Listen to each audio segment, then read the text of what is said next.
Hello everyone, welcome to Anushruti art zone. ನೀವು ಎಲ್ಲ ಕಾಳುಗಳನ್ನು ಬಳಸ್ತಾ ಇರ್ತೀರಿ ಅಲ್ವಾ? ಮಡಿಕೆ ಕಾಳಾಗಿರಬಹುದು, ಹೆಸರು ಕಾಳಾಗಿರಬಹುದು, ಕಡಲೆಕಾಳು, ಈ ರೀತಿ ಯಾವುದೇ ಕಾಳುಗಳನ್ನು ಮೊಳಕೆ ಬರೆಸಿ ಉಪಯೋಗಿಸ್ತೀವಿ ಅಲ್ವಾ? ಆದರೆ ಕೆಲವೊಂದು ಸಲ ಅದರಲ್ಲೂ ಈ ಚಳಿಗಾಲದಲ್ಲಿ ಚೆನ್ನಾಗಿ ಮೊಳಕೆನೇ ಬರೋದಿಲ್ಲ. ಹಾಗಾಗದೇ ಕಾಳುಗಳಲ್ಲಿ ಉದ್ದದ್ದಕ್ಕೆ ಮೊಳಕೆ ಬರಬೇಕು ಅಂದರೆ ನೀವು ಈ ಟಿಪ್ಸ್ನ ಫಾಲೋ ಮಾಡಿ.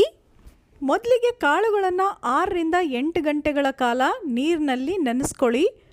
ಆನಂತರ ಅದನ್ನು ಈ ರೀತಿ ಬಸಿದು ನೀರನ್ನು ಪೂರ್ತಿಯಾಗಿ ತೆಗೆದುಬಿಡಿ.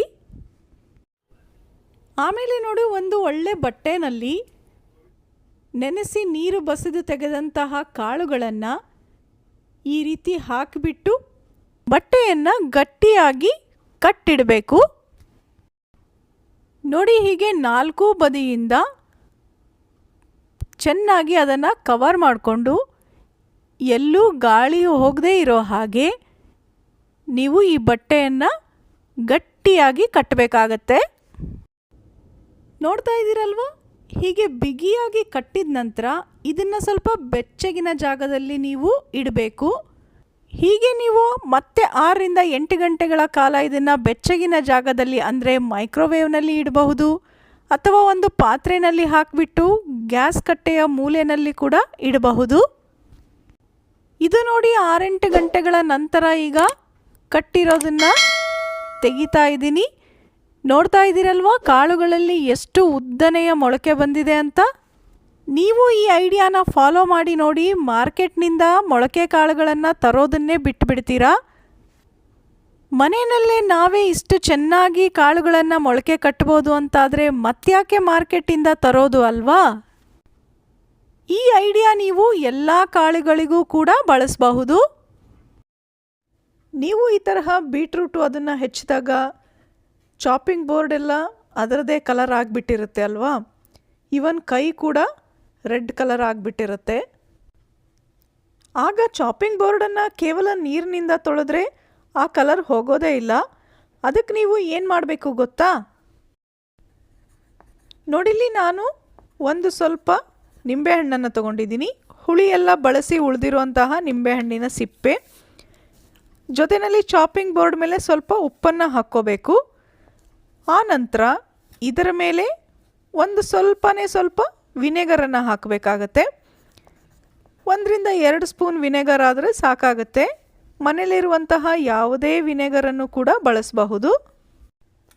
ಉಪ್ಪು ಹಾಗೆ ವಿನೆಗರ್ ಸೇರಿದ ನಂತರ ಅದರ ಮೇಲೆ ನೋಡಿ, ಈ ನಿಂಬೆಹಣ್ಣಿನ ಸಿಪ್ಪೆ ಇತ್ತಲ್ವಾ, ಅದನ್ನು ತಗೊಂಡ್ಬಿಟ್ಟು ಉಜ್ಜುತ್ತಾ ಹೋಗಿ.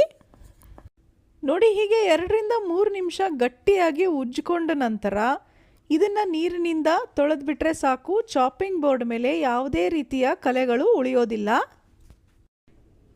ನೋಡಿ, ಇಲ್ಲಿ ನಿಮಗೆ ಗೊತ್ತಾಗ್ತಾ ಇದೆ, ನೀರಿನಿಂದ ತೊಳೆದ ನಂತರ ಚಾಪಿಂಗ್ ಬೋರ್ಡ್ ಮೇಲೆ ಬೀಟ್ರೂಟ್ ಹೆಚ್ಚಿದ್ದು ಕೂಡ ಗೊತ್ತಾಗೋದಿಲ್ಲ.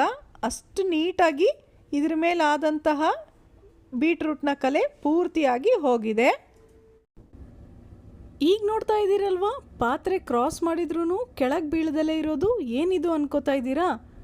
ಐಸ್ ಕ್ರೀಮ್ ತರಹ ಗಟ್ಟಿಯಾದ ಮೊಸರನ್ನು ಮನೆಯಲ್ಲೇ ಹೇಗೆ ಮಾಡಬಹುದು ಗೊತ್ತಾ?